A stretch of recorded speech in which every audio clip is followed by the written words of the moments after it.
Welcome to another edition of Trail Runner Nation. My name is Don Freeman. And I'm Scott Warr, and today we're thrilled to welcome back Jay Dicharry. He's a renowned physical therapist and author of the newly updated Running Rewired, second edition. We interviewed Jay back in February of 2018 when the first edition came out, and we are super excited. So much good content there. And we decided, well, after Jay released the second edition, we thought, hey, we need to know what's updated in this thing. The book distills cutting-edge biomechanical research into actionable workouts that can transform your running in as little as 6 weeks. Jay's insights on combating overuse injuries, we're going to get into that. Optimizing movement patterns and building strength is going to help you become a faster, more durable runner. Jay, thanks for joining us. The updated book, I was kind of comparing and contrasting. I have the first edition, and I was looking and seeing what actually changed in the second edition. It looks like you've included the latest research in a chapter called Combating Common Overuse Injuries. Can you share some of the insights from the new chapter? Yeah, well, the biggest difference is the font on the first edition was more yellow and the new one's more orange.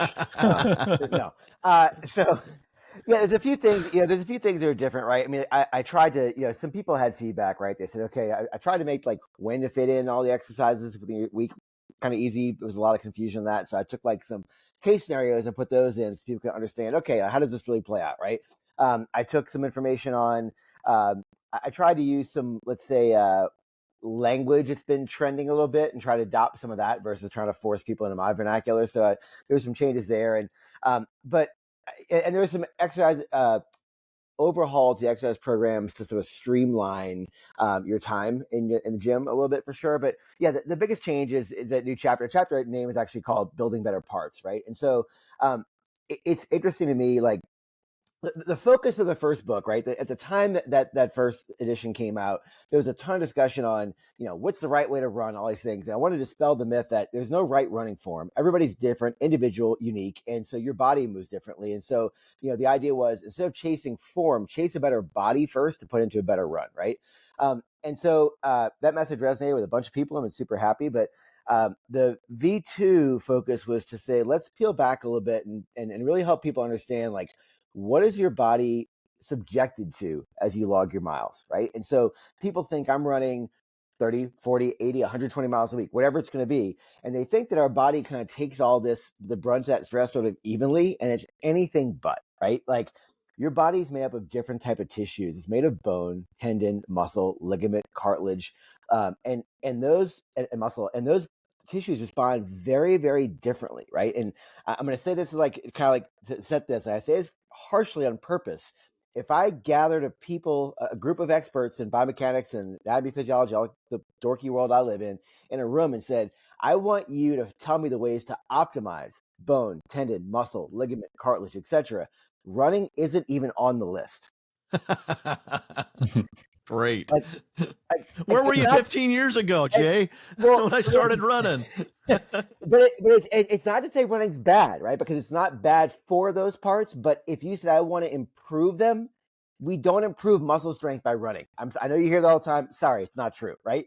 It's better than lying in bed, right? But it's not as effective as actually moving weight. We don't improve bone density much by running at all. In fact, bone density changes in runners are about as effective as cyclists and swimming, which are like horrible for bone density, right? We don't improve tendon capacity, right? Our older runners, as we get older, our tissues become more brittle, right? That's not how you improve tendon capacity. People say, oh, well, just don't do too much too fast too soon. And I always say, like, for all the people who don't do too much too fast too soon, I see somebody else who was very diligent and didn't make dumb training decisions. They were very systematic about the way they increased their volume, and they still broke down, right? So I wanted to have people have a roadmap, right? To say, okay, look, if I want to build bone, I need to target these things. If I want to build tendon, I target these things. If I want to build muscle strength, target these things, right? And that's a better way to sort of approach your training. When you have the knowledge behind you, go, okay, I'm covering all the bases.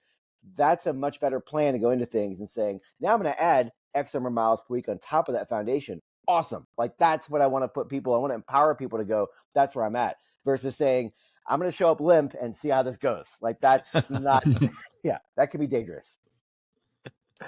I'm already starting to get rewired. Yep. You're starting to already break down some of the thoughts or the information that I have in my head, Jay. Well, good. Yeah. Well, that makes me ask the question: Do we need, as a running community, need to rewire our bodies or rewire the way we think? I think it's a great point. The first thing is rewire the way you think, right? It's like people ask any runner, like, what did you do this week? They want to tell you the miles they ran and their pace. That's all they want to talk about, right? And I think I want to help people become athletes, right? Like, what happens is so many runners are kind of riding this tightrope of injury, right? Where it's like they're okay for a little while, they fall off, they get an injury, and they have to rest. They rest, right, and they just jump right back in. And when they fall off the wagon, right, and they're hurt, they don't think about, okay, wait a second, I have to change my thought process, right? Why did I get here? I don't care that you have a tendinopathy. I don't care you have a bone stress injury. I don't care that you've got a muscle strain. What I want to find out is what created that environment, right? Because the problem is the biomechanical problems that created that environment also lead to like 20 other issues, right? So these are the people I talk to all the time. They come in. I've had this right-sided thing my whole life. I had a right-sided stress fracture monovicular. I had a right-sided posterior tib tendinopathy, and I had a right-sided glute med. It's like, let's stop. Let's stop having these same 20 things. So I think the first thing is fix your mindset, right? Like I always tell people, the best thing you can possibly do is to take out a sheet of paper, okay? And I want you to just make a 7-day calendar grid, right? And I want you to write Monday, Tuesday, Wednesday, Thursday, Friday, Saturday, Sunday. And I want you to log something that you're doing for your body, not running, okay? Oh. 2 to 3 days a week.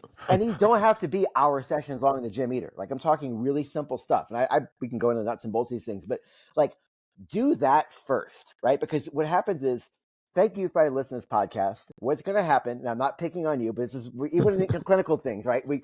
Clinicians go to courses and we take these courses and we go home and the research shows you implement about 8% of what you hear in your practice after a course, right? So I always challenge my clinicians in my courses, don't be that statistic, right? Like change your thought process. So for those of you who are listening, who are running right now, do me a favor, take that piece of paper, stick it in your refrigerator, stick it in your bathroom mirror. I don't care, right? But change the way you prepare for the sport of running. I guarantee you these small changes, which will take between, let's say an hour to 2 hours a week, depending how much you want to do, will pay off in spades in terms of making you more durable so you can keep training and also give you some performance exposure, right? They're going to start opening up some doors that you didn't have access to. Yeah, so instead of maybe running that extra mile, you'd be better off performing some of these rehab movements to help improve the body mechanics.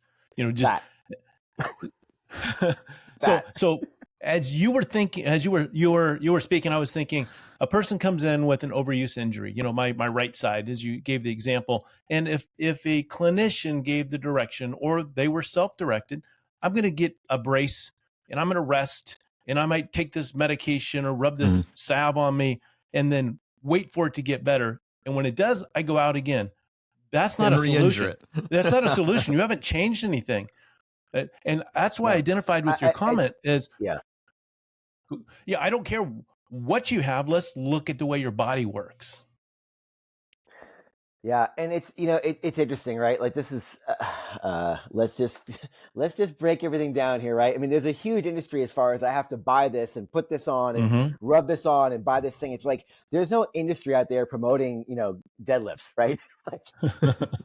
So it's funny. It's like, we're inundated with all these quote solutions and quick fixes. And, I always tell people, you can't rush physiology, right? I don't care what your biohack thing you read says, like, tissues only repair at a certain rate, period, end of game, right? And so, if you're somebody, this is the calls I get all the time, right? I've got a tendinopathy and I have my peak race a year in a week. I'm like, okay, like I probably can't, there's stories, right? Sometimes there is a little wiggle thing you can kind of fix and restore mechanics pretty quickly. But most of the time, like, we don't have time to reinvent the wheel. I mean, I was just Olympic trials just a few weeks ago working with a number of athletes. And like, there are some people like, hey, I just need a little tune up to make sure I'm good. I'm like, okay, great, we can do that. Some people are like, oh, I need to add this thing. I'm like, this is the Olympic trials. This isn't the time that so we can't do a gait analysis and reassess. Like, let's be real, right? Like, you need to start your training for all these things today, right? Like to do whatever you want to do in the future. I want you to hit every goal you want to do, whatever it is. I want to be your ally in that, but you got to put the time and effort in. You mention in the book that you can see tangible results in less than 6 weeks. I'll tell you what, if there's anything that I can do for 6 weeks that can improve my running, I'm all ears. How besides taking the paper and making a 7-day calendar and putting 2 or 3 things on there, how do you prescribe a 6 week improvement plan? Yeah, so this is really simple, right? So when you look at, let's talk about somebody, I'm gonna keep it really simple, right? Like, let's say, Scott, you want to bench press, right? And you come in and say, Jay, how much weight should I put in the bar today? I'm like, Scott, you're a bench press. You're like, no, I haven't done that. I'm like, it's fine. Let's just start. I'm just going to pick this randomly. I'm going to say 100 pounds, right? And so you do 100 pounds. Let's say you do 4 sets of 8 reps and you're like, oh, that was good, right? And so I don't talk to you in a month and you're doing that 3 times a week or 2 times a week for the next 4 weeks, right? And I talk to you for a month later, you say, Jay, it was awesome. I went to the gym and I just bench pressed 180 pounds. I got stronger. Scott, you actually didn't get stronger. I know we think that from a layman's term. Strength is defined as the cross-sectional area of the muscle. So how thick the muscle is and is how much force it can produce, right? In under 6 to 8 weeks, there is no changes in cross-sectional area. All the changes that we see are actually from a neuromuscular aspect. So your brain is doing a better job at recruiting the muscle that you have, doing it smoother and doing it more efficiently and more effectively, right? So you can transmit your force to the bar, which I know it's not running, right? But now let's take this in the running world. So right, you come in as the wobbly giraffe, right? Like we don't have good stability, we don't have good control, right? And so what happens is we can start doing things and taking it through movements, and your brain learns to become more effective at moving, right? We do a better job at stabilizing the foot and ankle. We do a better job at steering the hip. We do a better job at controlling the core. We do a better job at, at extending the hip and the knee and the ankle simultaneously, right? And it's not even strength gains yet. Yes, you may see weight go up, but you're not stronger yet, right? You're getting more coordinated. And then what happens is your nervous system is learning how to do those things subconsciously. And so then when you go run, your nervous system goes, oh, we've been here before. We know how to do this, right? We've practiced this new movement strategy versus saying, hey, let's go run and let's just keep doing more of the same thing. We actually don't see changes in plasticity, which is a part of the brain. This is a little thing I kind of put a little bit more emphasis on in the new edition. This is really important. So let's say you're going to try any new exercise, right? So you're listening to this podcast, you're like, I'm going to put some of this in action, do some new thing, right? And so the reality is most of you are going to put on Rage Against the Machine at 10 out of 10 volume, right? And you're going to kind of do the thing and you're going to zone out a little bit, right? And I love music, don't get me wrong, but I want you to put your focus on what you're doing. And here's the reason why. The research shows if you do something and you don't pay attention to it, you don't have changes in actually building new connections within your brain, which is called neuroplasticity. Okay. The research shows us if you focus, if you actually say, wait a second, I'm going to get away from my kids, get a little quiet space. I'm going to turn the music down a little bit. I'm going to just get a quiet room. I'm going to really focus on what am I feeling? How does my body weight shift over my foot? How does my hinge at my hips effectively get me to not round my back when I bend over? Right? You start paying attention to these little details. What happens is that focus on the quality of the task you're doing actually increases these neurotransmitters, what's called norepinephrine and acetylcholine, and that bathes the brain in this fluid, and this fluid actually like turns on the nerves in your brain to start making new physical connections. Like we actually see physical changes in your brain from a chemical process that starts with you paying attention, right? So when you run, I don't want you thinking about 25 things, and most people can't because it happens too quick, right? You don't have time for that focus on your movement to actually make changes. And that's why all this stuff, you can call it rehab or prehab. I don't care, right? I call it in the book, call it precision stuff because I don't want people to associate things with injury or whatever. I just want people to go, these are things I'm doing to learn to smooth my movements, right? And I just want you to go, hopefully that makes some sense and resonates. And that's what you're getting. So those first changes in those first 6 weeks, you're seeing improvements in coordination, instability that smooths your movements. And when that movement smoothness happens, your muscular efficiency improves. Okay. And you stop co-contracting and fighting things. And therefore your running economy gets better. And so people always say, is this going to keep me from getting injured? Yeah, it'll help with that. But guess what? It'll also help take time off the clock, right? You're becoming a more efficient creature. Again, you just rewired and blew my mind. I'm thinking this is probably the 92% that I forgot when I read the first edition, was this whole neuroplasticity. We've talked about that term, but the way that you described it just really resonated with me this time, that I need to really focus on those movement patterns, and that's going to make dramatic increases in my efficiency. I know Don has rewired his running gait and has done a really good job, and I just kind of sat back and watched him as I was listening to Rage Against the Machine. I love it. My iPhone has an 11 volume though. It goes up to 11. When I'm running with Scott, I just listen. Bottle tap phone. I just listen to Scott's as his earbuds are in as we're running down the trail. That's how loud he has it. He's got to turn that down and start paying attention. So I want to know, why is it that I'm going to kind of lay this out somehow. How and why is it that we lose efficient body movements, body movement patterns, or mechanics? I know as we've talked about it before with like Dr. Cucuzella and different folks, that in the beginning, if you look at an infant run or a young person running, their form is fantastic. It's like they don't overstride. They don't have their hip out in front. They're doing things right as you're watching them. And I've even been part of some ergonomic lifting courses showing the proper form. And if you watch a toddler or a young person, they'll bend down, the back is straight, they bend at the hips, knees are bent, and they come up and they lift properly. They're engaged their core. They do all the things that you try to teach. And then you look in an adult lifting the same thing from the floor, and they're just bending at the waist at 90 degrees and doing everything wrong. It's like, wait a minute, how does this person that's brand new, how were they doing it right? And how is this person that's been around and probably attended that class, 25 times, doing it wrong? How is it that we lose our body mechanics? Don, have you by chance listened to my motor learning class at OSU and actually got this point? No. Your question is great, and I'm actually going to share that. So I teach a motor learning course at OSU, and I actually present this almost identically to what you just said to my students, and we have them watch a movie to answer this question, and it's nothing to do with running, but I would love everyone to watch Till the Wheels Fall Off. It's on HBO, I believe. It's about Tony Hawk, right? And the movie is outstanding, right? But there is so many pearls in there on motor learning and skill acquisition, and that answers your question. I'm going to go off on this little tangent, and this is the point I make. So yeah.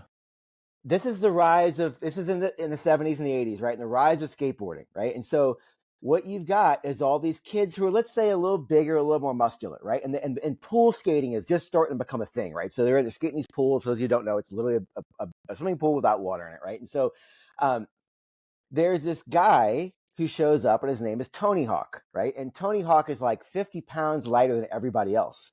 And he's a scrawny little tiny kid at the time, right? And so all these guys are coming out and they're boosting out the wall and doing these great things because they're strong enough, right? They have the muscular strength and power to make their body move in certain ways. Tony is tiny, and he's considerably weaker than everyone else, right? And so Tony doesn't want to be outclassed. He has to figure out different ways to stand out, and different ways, because he doesn't have the strength to launch himself out the ramp in the same way everybody else did. So I put this out there to say, when you can grunt things out, right, we can sort of cheat our way through a movement, right? When you don't have the ability to really explode off the line, right, you have to figure out, wow, can I change my technique to do something else, right? So Tony Hawk had to learn different ways to skate, which changed skateboarding entirely, right? Let's go back to the Fosbury flop, okay, during the high jump. People couldn't explode up above the bar, right? So they had to do what? They had to learn to change the mechanics of the sport, which changed everything for the future, right? So I'm giving these kind of outlier examples here to answer your question. So when you're young, you're incredibly weak, right? I mean, I have a picture of my kid at 2 carrying a 5-pound kettlebell. It's hilarious, right? But like, that's probably the extent he could do, right? But he's got that, quote, better mechanics you talk about. And then so we go through periods where we go through adolescence, right? And our body's like growing super fast, right? And it's getting all this new strength. And so we sort of kind of like, we default to different patterns, right? Every day you wake up and, your bones increase in length, but your muscles didn't get stronger. Your nervous system's trying to figure out what to do with it, right? This rapid changes. So a lot of us kind of we allow that brute strength to sort of take over, right? And we start to kind of muscle our way through things. And that happens for a long period of time. And then again, we play to our strengths, right? And it's what we do. People, look, spoiler alert, we find out the least energy efficient way, the least energy required, right? The most energy efficient way to do anything, right? You talk about bringing the fork to my mouth, you talk about running, you talk about lifting a bar, it doesn't matter. I'm going to figure out the easiest way to do that, right? And the easiest way is based upon today's available range of motion, stability, strength, and power, right? And so that becomes sort of who we are. It's our signature. And then let's kind of keep going with your question, Don. So what happens when we age? And this is one of the really big things. I put a lot of attention to this in the book, right? So people would say, oh, well, a lot of research is showing this. As we get older, runners, right, have these different problems because they tend to change their stride dynamics and all this. Like, okay, you can say that, and that's true, right? But remember, be careful to avoid causation with correlation, right? Yes, people get older, and yes, people get weaker because we know that running is not enough of a stimulus to maintain muscle mass. It's not. I know people don't love hearing that, but it's true. Okay. So what happens is a lot of older runners are still, quote, cardiovascularly fit, but they're not quite strong enough. And so remember, you have to push off every single time. And if your body somehow now can't push off as hard every single stride, what happens is your stride length gets shorter. You start contacting different parts of the foot. You start shifting load to different muscles, right? So again, our strength limitations it's going to change our mechanics, our strategy, right? And so what I want people to do is to say, wait a second, I could say that as I get older, I get weaker, or you could say, well, we know there's research that shows that even people in their 90s can improve muscle strength, right? Like, why don't you just make time for the strength piece? And then you're not going to have those changes in your gait and your running mechanics as you age, right? So very long-winded way to answer that. but I hope that kind of gave you a new way to sort of frame this, is that, we will find ways to move as easily, as effectively as we can with a given combination of strength and power.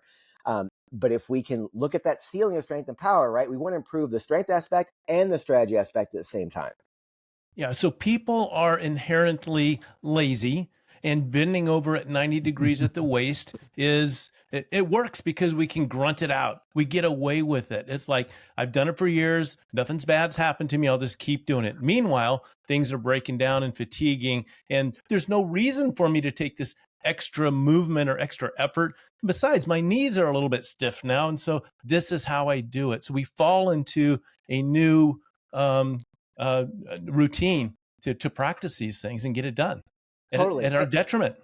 Yep. And yeah. So the detriment is, like you said, like, I'm starting bending over at the waist, like the stresses go somewhere, right? They don't go away. So now you've got increased stresses at other parts, right? So that's why I say, like, let's put you in your best ideal way to move, right? Let's help you learn that, feel that, get that sense of like where you are, what you're doing, what you're feeling, and let's build a better strategy, and then layer the strength and power on top of that. And then now you're in a totally different ballgame, right? This is a new environment you've never been before. So, there's this thing called fatigue. I always joke about it. Like, who gets tired when they run, right? Everybody's hand goes up.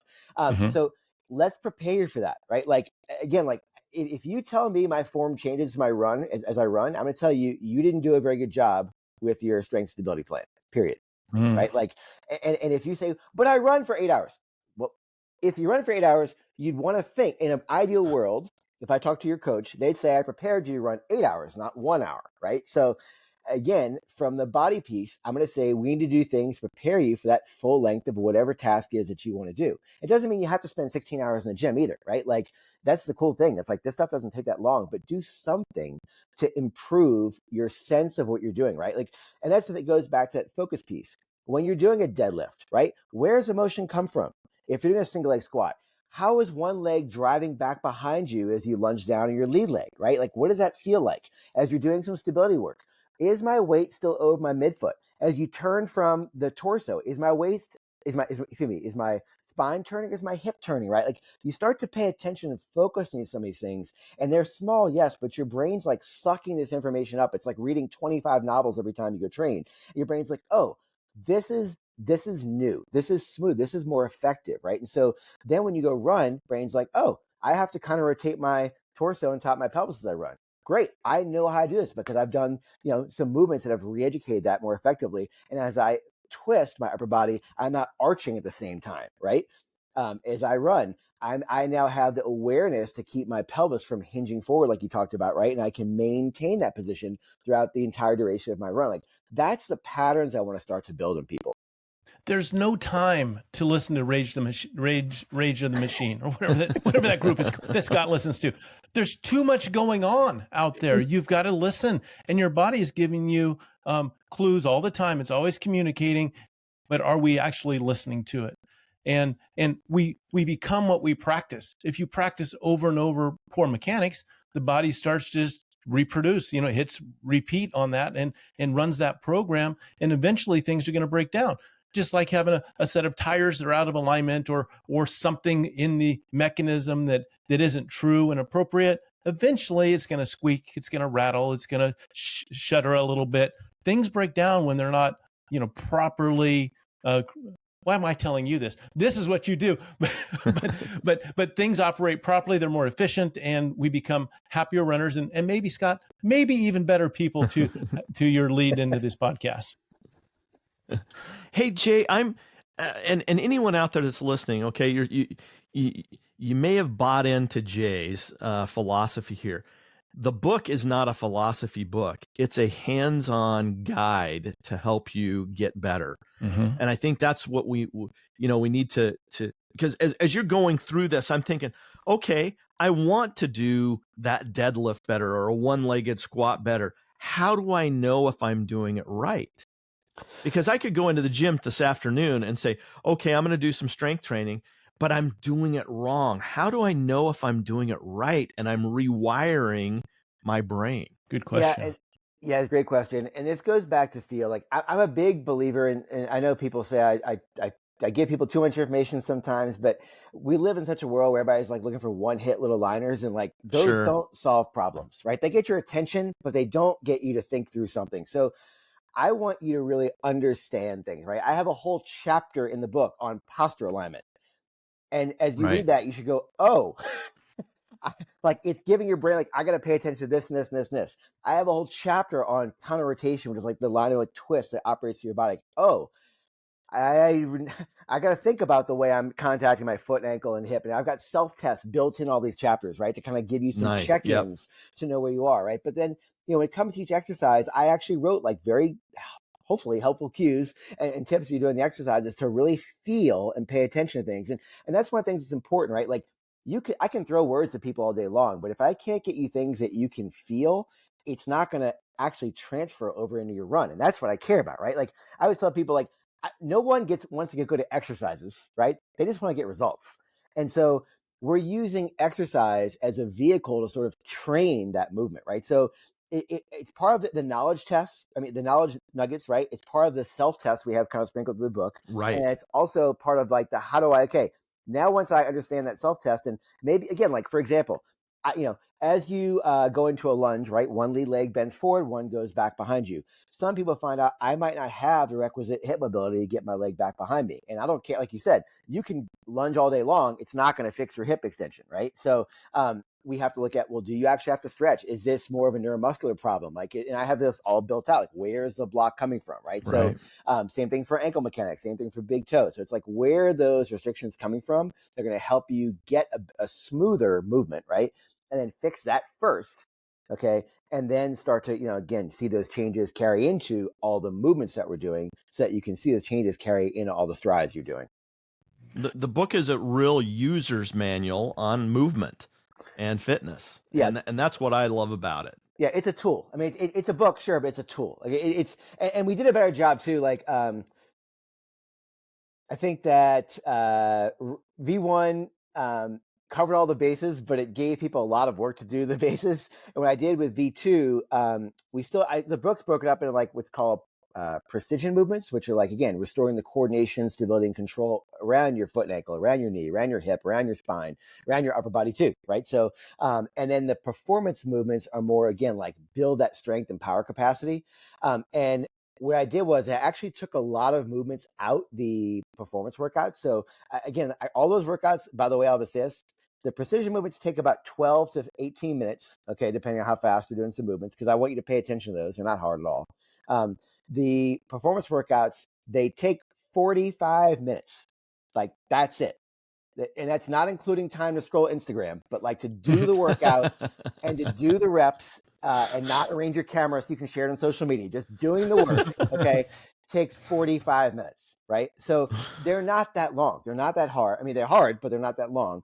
And so it's trying to make something that's a tool. And so like, if you're like, wait a second, okay, I've got this, but I've also got this weird thing going on. I cross-reference everything in the appendix to say, wait a second, if you want to do some extra work to work on, rotational hip stability, here are some things to do, right? If you want, so you can sort of solve your own problems, kind of like a little more choose your own adventure friendly for people who do need a little bit more hand holding. But for people who, are just want to go, okay, I read it, this makes sense, did my self-test, and you can just hit play, right? You just go to the actionable side, right? And I have little things built out as far as I want you to do, if you fit this demographic, we're looking for 2 precision workouts a week. They'll take you 15 minutes. 1 gym session per week, that's 45. Well, guess what? You're at 1 hour and 15 minutes. So I didn't lie at the start of this. It's not going to take much time.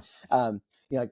Don, you said earlier, like, is this worth taking time over running extra miles? Like, if you're a master's runner, right. Oh my gosh, like you need 2 days in the gym, period. Like, this is not my words. I had a conversation with, I host a running conference every year, and Frank Shorter came to give a keynote one year. And Frank came in, he's like, look, I'm not 20 anymore. He's like, I'm not getting faster. I still run. But he's like, you know what? Like, I'm doing work in the gym. And as athletes, we want to see progress, right? Everyone wants to see progress. And I mean, I'm old now too, right? Like, I'm not hitting times I used to when I was 20 years younger. And it's like, but you know what? You can still see progress in some aspect of your life. And so you can see strength improve. You can see power improve. And that stuff, again, will correlate to running mechanics. And are you going to run as fast as you did when you were 19? Maybe not, right? But because there's some physiological changes too. But we're doing things to try and, again, make things an actual tool to help you kind of, again, wherever you are on your journey, I want to help you succeed. Oh, and so important that if you can identify what stops you from running, like I've got this knee, and so I just don't run anymore, but I wish that I could. Finding out and unraveling this mystery of why that knee is bothering you might give you another X number of years to get out there and enjoy what your passion is, and then you extrapolate that can lead to a lot of joy in life. Now, totally. Earlier you talked about, I don't care if you run a mile or 100 miles, your form should look consistent through that process. If it doesn't, then you have a weakness that we need to try to figure out. Well, it might be all of a sudden you fatigue, or a piece of your body fatigues, and so your mechanics change, or whatever it might be. And it made me think of that video, as you remember, Scott, of Anton back in the day at Leadville, when they show him at mile, at mile 10 aid station, I make up some numbers up here, at mile 50 aid station, 75 and 100. And if you could put them in any order you wanted to, they looked exactly the same. His form was spot on through every one of those. And he just looked fresh. He looked fresh because his form looked consistent, and he wasn't leaning forward and, listing to one side. So he had some very, very good form and could produce it all the way through. Yeah, I mean, it nailed it. It just, and again, like, not to say that you want to emulate someone else's running form, but sure, have someone video you at mile 1 or 2, at 6 or 10, and at 15 or 20, right? And like, if you look at that and want to like bite your nails and go, oh my God, that's still me. Like, you really need to make make an effort, right? That this needs to, you need to be you. And some of us have some major changes we can see running efficiency. Some have minor, right? Like, we all, I mean, everybody can get better, right? I mean, all the people in Olympic trials last week, guess what? They're just trying to get better, and they're just trying to get faster. Why do you think world records keep falling? Because we keep trying to get better, right? Like, nobody wants to say, okay, I've reached this level where I'm at and I'm good now, right? No athlete ever says that, right? So, and we say, well, I need more training time and all this stuff. It's like, your body can only do so much volume. You can only handle intensity going, you can only handle going to the well so many times, right? Like, it's not all about killing yourself. There's a time for that. Like I believe my athletes know, like there's a time I want them to see God, right? there's a workout. Seriously, there's a workout one day a week, every 3 weeks or so, that it's going to destroy them, right? And that's appropriate. But you can't do that every day, right? Those of you, especially the high school kids, like I'm going to crush today and crush tomorrow and crush the next. I'm like, that's awesome that you want to think that mentally, but that's not how your body works, right? Like you have to have cycles of, bouts of exposure and then recovery so you can realize those gains. And so, it's changing again. Like Don, I think going back to what you said before, is it changing the what we do or changing the mindset? I think it really goes back to changing the mindset. Like I would love if all runners would start to think about, hey, yeah, sure, how far do you run a week? But what does that look like, right? What's my intensity look like? How does that spread over the week?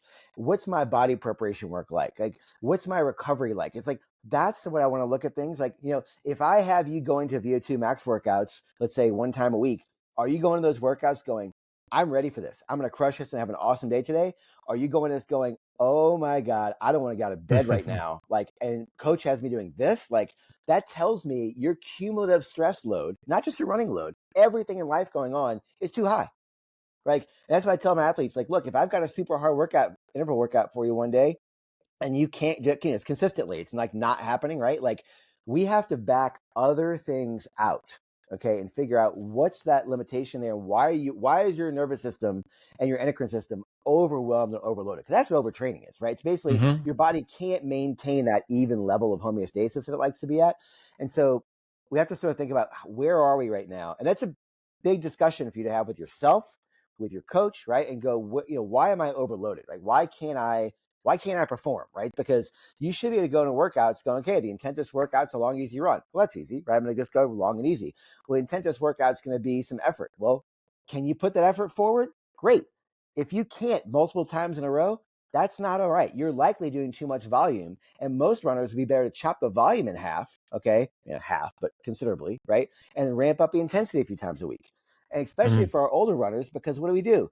We play to our strengths, right? We become hard-headed as we age, right? Like I self-included. You're like, you know what? I can't hit the split. I'm just going to run 5 extra miles because I'll just struggle through this. That's nice for a mental challenge. But that's not going to make you faster. Not, right? Like, why don't you go back to put some stride work in and put some more effective interval work in so that you can maintain and hold on to some additional fitness and hit some better splits? Like, that's how I want to kind of change people's mindset, even the older folks, right? Like, you need to be doing this stuff. You use the term homeostasis, and I always think about the body systems and maybe digestion or the liver, all the hormones and chemicals that are floating around. We want to try to keep that in a balance of some kind. And then, as you said at this time, I thought about running efficiency and form when running. We need to keep homeostasis there as well, because we're much more efficient. So at mile 1, if we look fantastic and we have running efficiency and alignment and postural alignment, head over the shoulder, et cetera, all the way down, strides right, yes. And then we look at a person that maybe the deep miles and the hips to the side, you're leaning forward a little bit and you've changed your running stride. What kind of efficiency is there in that? There's a cost of energy in poor posture and poor form. No wonder deep miles are hard. You're not running efficient anymore. The effort level maybe increased 20%. I'm making that number up, but it's got to be not as efficient as mile 1. So try to keep that all the way through. If you want better finish time, improve your form and rewire yourself. Yeah, I had I mention this often on different interviews, but there's a conference I had years ago, and somebody said, we want you to do a presentation on the influence of upper body mechanics on running, right? And at the time, there was hardly anything out there on this. And so I simply had runners come into my lab. I said, do me a favor, run, right? And then I got some data, and I said, run, leaning forward, run, leaning backwards. All I told them, that's it, right? So you've got people out there spending $400 on a pair of shoes to give them a few percent improvement in efficiency running. And guess what? Just by running leaning forward or backward, you can change your running economy by as much as 1 to 8%. So a little bit to double what the shoes are going to give you, right? So you can spend $400 on a pair of shoes, fine, but I would like you to pay attention to your postural alignment, right? And just own where you are, right? So this stuff does make a difference. It's not just me talking in theory, it's tangible gains. Jay, you mentioned something at the beginning that is got stuck somewhere in my brain, and I keep thinking about this as you're talking. You talked about a bone density and soft tissue, that running isn't good for building those or maintaining those. And I always thought that it did. People come to me, oh, I can't run because my knees hurt. And I go, you know what? Go run, and it actually will help that soft tissue, connective tissue, and it'll actually help your knees feel better. Sounds like I'm wrong. How do I build bone density, especially as we get older? How do I keep my soft tissue pliable and lubricated? I don't know if that's a right word in the physiological terms that you use. How can I improve on those things that are less vascular? Yeah. So great question. And again, Scott, you're not alone. When I was in school, like I learned running would build strong bones. Like I was fed the same message. And the reason we thought that is because it's an impact related activity. With impact is better. Right. But it's interesting when new researchers come out, right? We're always trying to ask better questions to get better results. And it showed that, this is not my quote. I came from a paper. I can't remember the name of right now to cite it, but it said, your body finds running boring. Okay. And what that means is, your bones find running boring. I butchered that twice. Anyway, so the idea is, when you run, you've got a certain stance time on ground, and you have a certain amount of load. And I go through all this in one of the first chapters of Rewired. It's about 2.5 times body weight, and your stance times are, if you're Usain Bolt, your stance times are 0.08 seconds. Most of us aren't Usain Bolt. If you're out there for, let's say, an easy aerobic run, your stance in like the 7:45 to 8:30 range, your stance times are like 0.22 to 0.27. Okay, somewhere in that range, depending on your size, height, muscle strength, etc. Right, but so that's like what we look at, right? As we run faster, those times get a little bit faster. If we run slower, they get a bit, stance times get a little bit longer, right? But the idea is that when you look at what running does, the amount of load you're giving your body and the time you're exposing it to load every stride, it's not fast enough and it's not a high enough load to get bone cells to go, oh, we need to wake up and do something better here, right? It's just not enough of a stimulus. It's like if I said, hey, Scott, if I'm going to tell you one time to do something, you don't listen. But if I tell you 80 times, you're like, oh, I'll pay attention, right? So this is what we're talking about. It's like, it's not the right message to tell your bone, it's specific cells called your osteoblasts, right? Hey, we need to turn the volume up, do spinal tap, right? Turn up to 11 and start putting down more layers of bone cells down, or more layers of bones. So we can build up a more robust system. And that's what we look at from that bone standpoint, right? So when we talk about how to do that, then, right? So it's like, if running's not the answer, right? So what do? It's really simple, right? So yes, there's some research to show that lifting heavy things, right, can help build bone density. And it's true. There's some, if you lift heavy over time, right, you'll see an improvement. But one of the really cool things they're finding is again, bone responds very well to insanely high time of exposure, short time exposure, right? Done really, really forcefully. So the best simple thing in the whole world you can do, okay, is a form of a plyometric. Okay, it's called, I call them curb jumps, okay, or split box jumps is what they are in the book, but it's the same thing, right? So what you do, and I want you to do this on a curb first, and here's why. Most people do plyos wrong. Okay, it's not pointing fingers at you, but most people spend too long of the time on the ground, and for usually do plyometrics to improve power capacity, right? And power is force divided by time. So the faster you get off the ground, the better you build that capacity. But for the bone capacity aspect, it's really critical. You have to be on the ground. Your on ground time needs to be less than 0.1 seconds. Okay. I'm giving a talk today at a running camp after we do this podcast, and we're going to do this, right, with a bunch of high school kids. We're going to take 160 kids out, and we're going to teach them this proper way to do plyometrics. So what we do is I line up 160 kids on a curb, just a normal curb, nothing fancy. You don't have to buy anything, okay? I want you to put your right foot up on top of the curb and your left foot on the street, okay? So you're kind of a split stance position. And what you're going to do first, you're just going to go through motion real quick. We're going to basically bound upwards, and we're going to switch feet in midair, right? And when we land, our left foot's going to be on the curb, our right foot's going to be in the street. So get the motion down, right? And then I tell them this cue.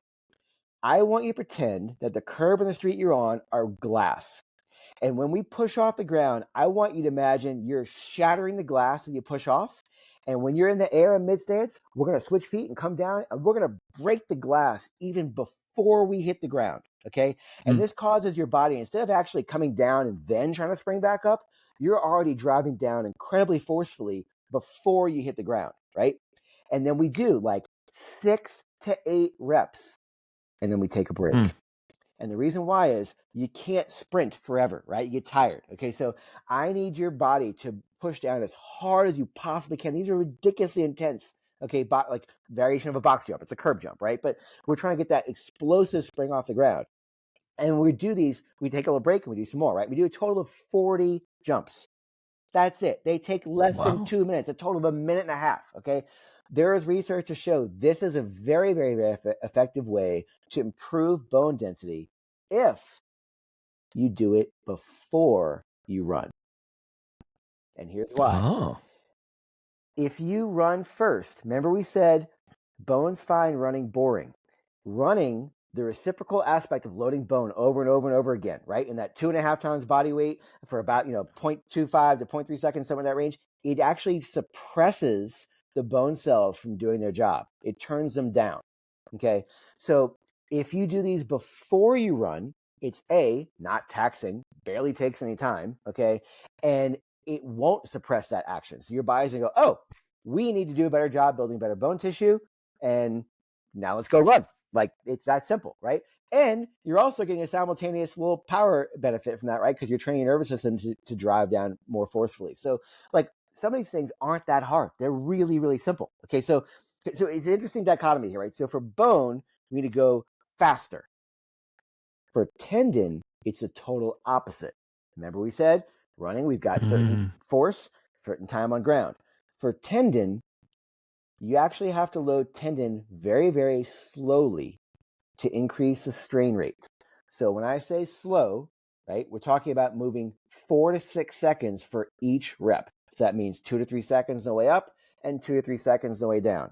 And everyone just heard this, and you're going to do it, and you're going to do 1 second on the way up and 1 second on the way down, because we try to rush through everything, right? So do me a favor. I want you to look at your watch. If you're doing a calf raise, I want you to build an Achilles, right? I want you to go 2 to 3 seconds on the way up and see how painfully slow 3 seconds is, and go 3 seconds on the way down, right? And like, your brain goes, oh, that's how slow I have to move, because that's what tendon responds to. Tendon doesn't respond to, tendon's big rubber bands, right? So basically you want to stretch, recoil. And so when you move faster, you let tendon do what it's already good at. It's like just storing and releasing elasticity, right? That's all it wants to do. But it doesn't actually make tendon build itself better, because tendon doesn't swell and doesn't self-repair. Muscles will self-repair themselves to some extent. Bones will even try and self-repair to some extent. Ligaments will self-repair. Tendon won't self-repair. Okay, you have to load tendon to get it to try and repair, and you have to do it very, very slowly. Okay, and that's the key thing. So again, we've told people, pay attention to exercises and pay attention to, the sets and reps. And now I'm saying, yes, pay attention to movement speed, right? I'm giving you something else to focus on. But again, don't get overwhelmed. Just keep it real simple, right? If you're doing a calf raise to train your Achilles, do it slowly, right? If you're doing a lunge to train your patellar tendon, do it slow, right?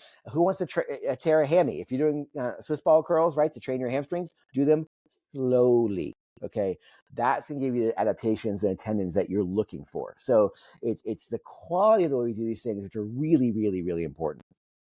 So I want to go back. I want to go back to the comment about bone density and running. I want to ask: running, is it detrimental? Is it a demineralization of the bone, where you end up with some osteoporosis or thinning of that cortical regions for the bone? Excellent question. Not at all. No, running is not bad in any way for bone. It's not bad. Again, like I mentioned earlier, if you look at like sports, right, that people do and like what type of bone density they're at, like obviously swimming and cycling are what we call low impact, right? There's not much gravitational compression, unloading forces going through bones. And so cyclists and swimmers don't have good compared to, actually, I'll say this. Cycling swimmers have less bone density than norms. Because not only are they walking, because they're not walking around as much, right? They're actually they're spending a lot of time in an unloaded environment, right? So be careful if you're a cyclist or a swimmer to do some things to proactively build bone. We're just talking about this, but running is barely better than cyclists and swimmers. It's not that much better. It's not going to hurt you at all. It's not bad in any way, shape, or form. But my point is, so many people, middle-aged folks, and let's say 50s and 60s, are saying, "Hey, I want to pay attention to bone density." Like, running's not going to hurt you, but just to understand, you will get way more benefit, okay, from bone density from lifting heavy things and from doing explosive, like these little box jumps, right? That's going to give you your bone gains. And we can't forget about diet as well. I think you need some Totally. decent calcium in your diet, or because your heart is a muscle and your muscles need to keep you 98.6, the body will take some of that stored calcium and use it to keep the muscular system working.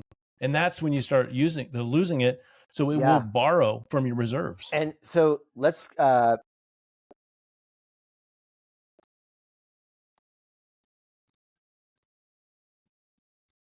what happened? You were breaking up there, Don. I don't know if you heard my question or Sorry, comment. Don. I was just talking about, keeping keeping it in your diet. So really, really, really important. The fuel you take in matters a ton, right? So I mentioned this in the book, but everybody can find this. Google 2023 IOC written out consensus statement on REDS, RED-S. This IOC consensus statements come out all the time on different things, right? So this paper is excellent. If you are a runner, which you probably are if you listen to this episode, I need you to Google this, and I want you to, it's free. Download it and read it. Usually scientific articles written in horrifically technical ways that people don't understand. This is not that paper. The committee did an absolute banger job on this thing. And it talks about like the importance of total calorie intake, right? So I'm not going to call this person out. People can look him up if you want to, but he made this point years ago. Oh, I don't eat carbs. Everybody's like, well, you're a vegetarian and you eat fruits and vegetables. Like, yeah, I don't eat carbs. I'm like, okay, let's stop the madness and like carbohydrates are fruit and vegetables. Okay, like I'm not looking to ding you for whatever your preferences are, your identity, but you need to eat protein. Everybody gets that. You need to eat carbohydrates. This is very specifically called out in this very heavily rigorous produced paper, right? Your carbohydrate intake, or I'd say deficit of carbohydrate intake, is directly correlated to your risk of a bone stress fracture, right? So, like, period. I'm gonna say that again. A restriction in carbohydrates is directly related to your risk of developing a bone stress injury, period. So many people out there these days are saying, I'm paleo, do these things. And again, I'm not looking to change your dietary preferences. You can do whatever you want, but you need to look at total calorie consumption.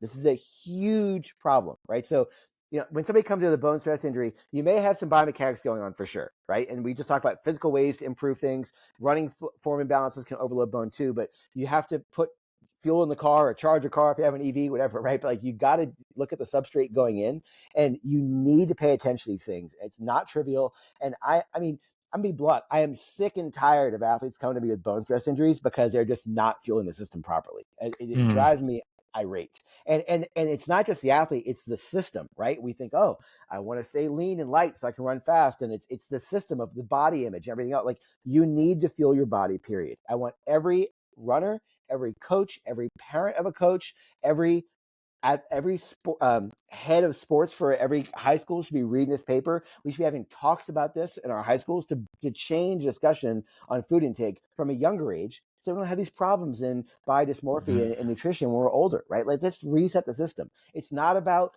being woke or anything else. It's about like literally changing our relationship with food. Food is fuel, right? And like, if you want to do these awesome things with your body, put fuel in the tank.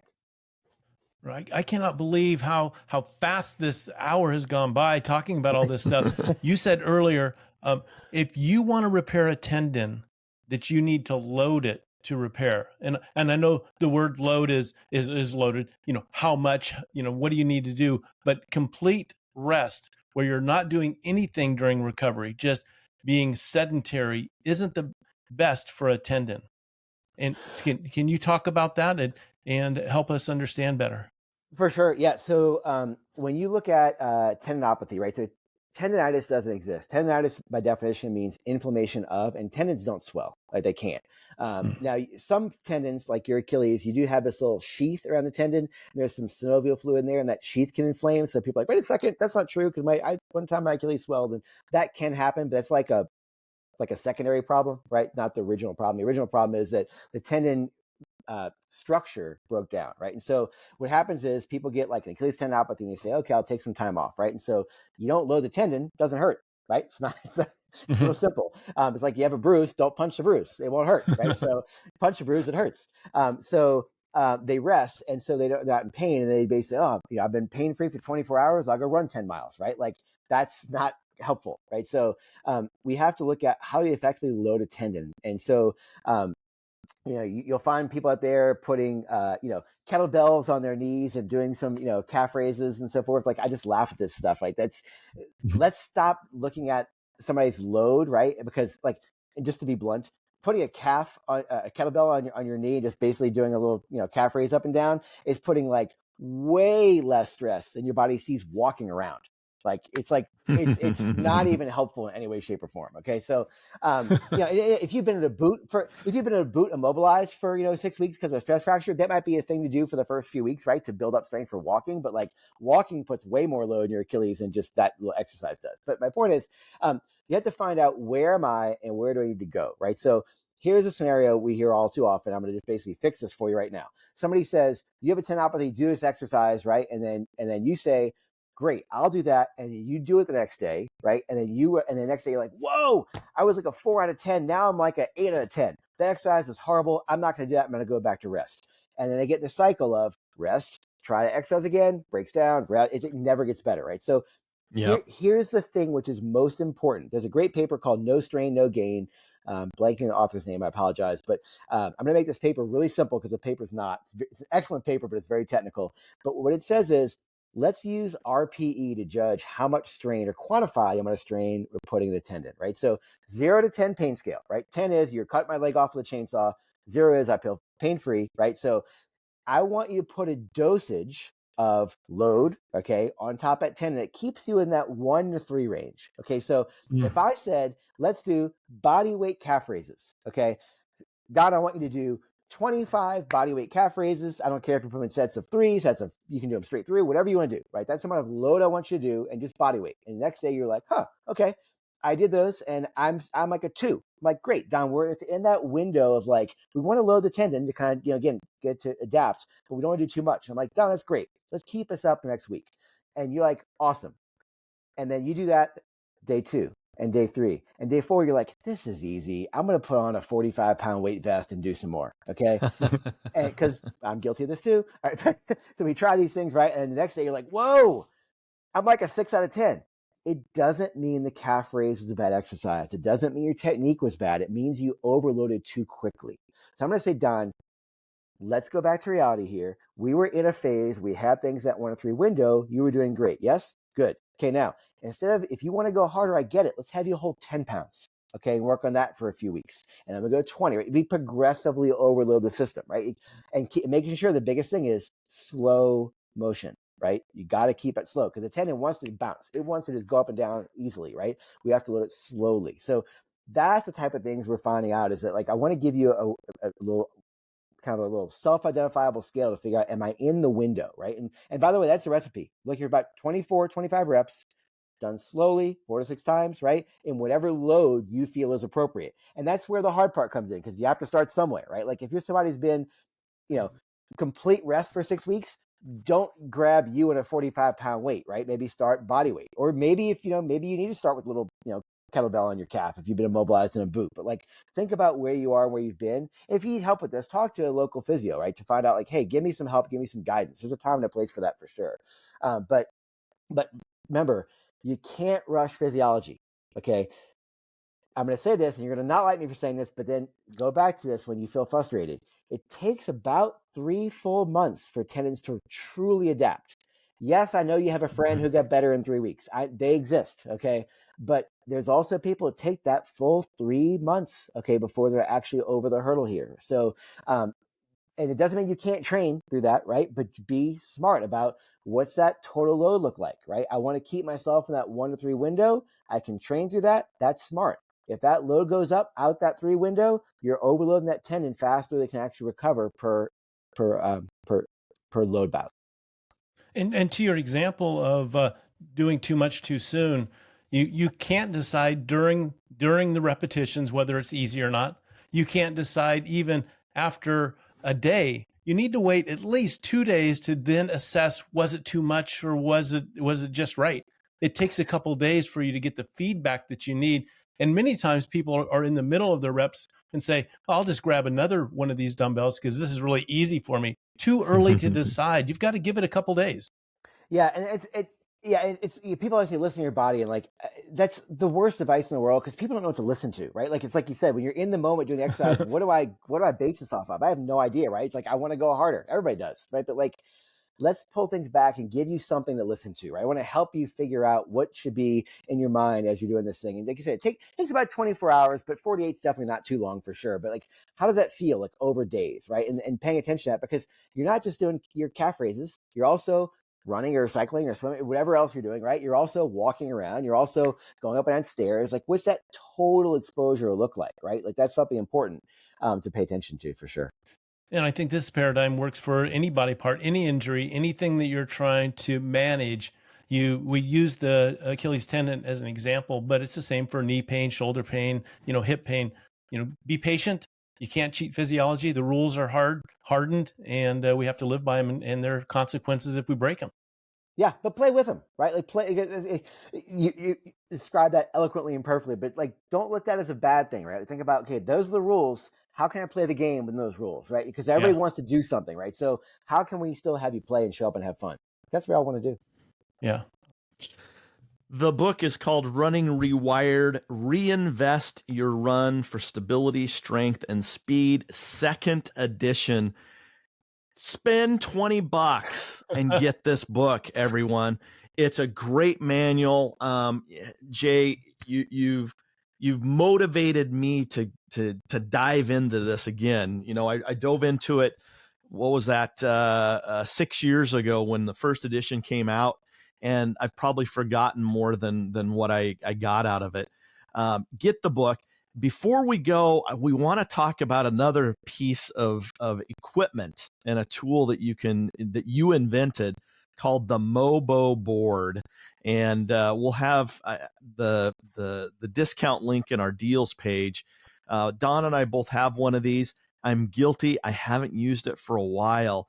Tell me why I should use it and why this is a great product and how it can help with our neuroplasticity and our running. Yeah, so I don't want this commercial for anything, but yeah, it's like when I work with athletes, I always try to figure out, how can I put them in an environment to sort of cue/force them to adapt, right? Can it feel? Remember you talked about feeling things, right? So one of the things is when you do any type of single leg work, there's some people who think we should be on foam surfaces. The problem with foam surfaces are you lose sensory input, and so you're not training your proprioception, which is the sensory aspect we use for stability training. You're just training your vision and your vestibular system, which aren't bad, but that's not training the movement awareness that you want to train. You're actually taking it away.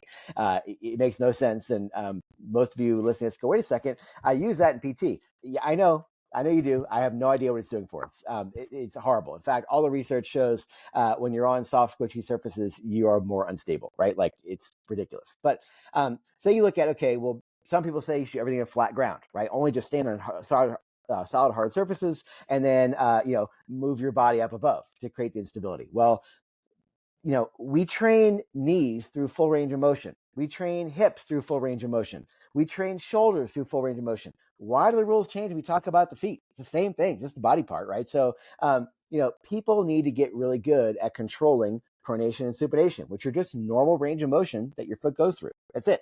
Right. So it's not that pronation is good or bad. It's just a motion. It's like saying elbow flexion is good or bad. It's just a motion. Right. So can you control it? most people do a really horrible job of this. So the Mobo board is designed to tilt a certain axis, which is, it mimics the axis of pronation and supination. You can actually adjust the feet on there, the little fins that move around to load different things. There's time and a place to work in the even, which is even fins, which gets you pronation and supination. There's a time and a place to train the odd axis, which actually gets more muscle around the outside of the calf.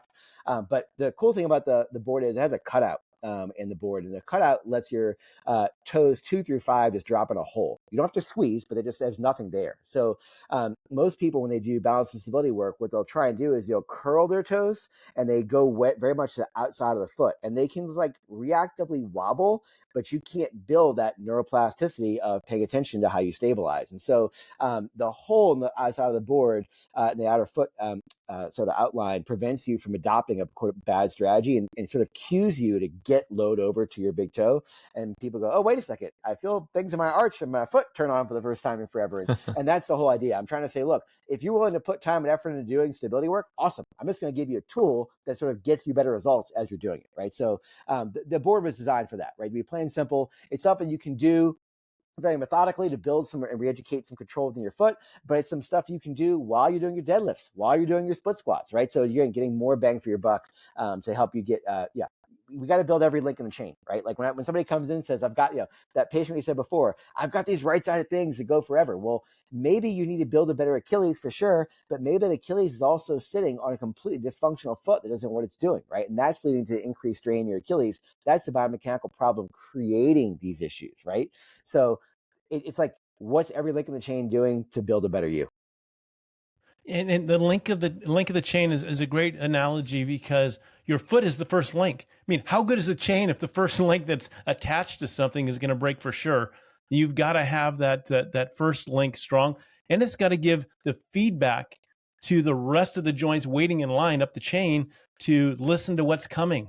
And if you can't hear what's coming, you can't prepare to stabilize and contract and to read what motion and stress is coming. You need to inform. It's like putting on a blindfold on a person, trying to do archery. You've got to have some feedback. It's like having a Formula One race car with a set of $48 Walmart radial tires. It's just not going to work. Yeah, totally. And the thing is too, it's not, the cool thing about that is, there's a lot. People have been to PT before, and they have you put the band around your foot and swing your foot in and out, all these things. And again, there's a time and a place for that to immobilize. But what's not important is just isolational foot strength. What's important is to integrate your foot into everything else. And a lot of people get on Mobo and like, wait a second, I felt my footwork. I also felt my hip work a ton too. And here's a spoiler: you can't train rotational control on your foot and ankle without also syncing it with rotational control on your hip. So again, I'm not just training a body part; I'm training you. But so we talk about foot health, which is a nice way to sort of disguise it, make it sound nice. But I'm helping a lot of things at once that you don't know. So it's like voodoo. Boy, this has been a great discussion. Pretend like we're running down a trail. You and I are going, and Scott, we're going in different directions. And we just came across you. Oh, hey, Jay, good to talk to you. We did that podcast the other day, and I didn't ask 2 questions. So quick answers, because we want to keep our heart rate up. Stretching, overrated, under practice? Should we be stretching? Overrated. I just need a yes or no. I would say, overrated. Don't need to stretch unless you have a soft tissue limitation. Otherwise, we shouldn't be stretching at all. Got it. Hey, Jay, should I get high stack shoe or these low profile proprioceptive wonders? What shoe should I buy? And then I've got to get down the trail. Rapid fire. Then I got to get down the trail. Okay, you should have multiple shoes in your quiver.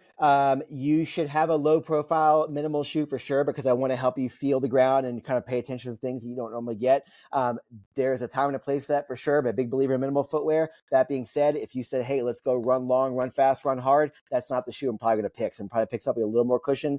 There's a metabolic cost of cushioning. So you don't have to go high stack, right? But maximal, you don't have to go there unless you like that. If you have a maximal shoes, a lot of rocker built into them. That's why people like them, because they can sort of let the shoe do a lot of the work their foot and ankle don't have to do. That's why they like them. There's some people like them, some people don't. There's not a hard case of evidence to tell people they should definitely go into maximal shoes. They definitely change your gait. They can cause some people to wobble a little bit more in their rear foot. They can cause some people to increase the loading rate, which is how quickly they apply force down the ground. Some people actually slow it down. It's a little variable here, but there's not a big if you like them, if that's your preferred method of getting more cushion, go for it. But you definitely should have a minimal shoe in your quiver somewhere. Boy, great answers. And thank you so much for reducing the explanation time, because I know there's a whole podcast on each one of those topics. So I really appreciate the quick answer, and have a good run today. Thanks much, guys. Hey, Jay, thanks again. Remind us, I know that you can get the Mobo board on Amazon. What we have a discount of 10% with TRN 10. Where can they redeem that if they forget that it's on our deals page? Yeah, it's at moboboard.com, enter TRN 10, and you're good to go. Cool. Thank you very much. We appreciate this. I'm serious. I've been motivated. I am now committed to really dig into the second edition and see if I can improve my running efficiency and become a better runner. So thank you, Jay. Oh, thank you, guys. This is great, as always. Yeah, thanks for the contribution, and we appreciate what you do for the community. Sweet. Thank you. And ditto. Appreciate what you guys do to spread good word. Oh, yeah. So grab yourself the book, get a mobile board, do a little bit of cross training. It doesn't take that much. Make that little grid piece of paper Monday through Saturday, Sunday, and implement some of these strategies that are in the book, and then go out and run. Mas.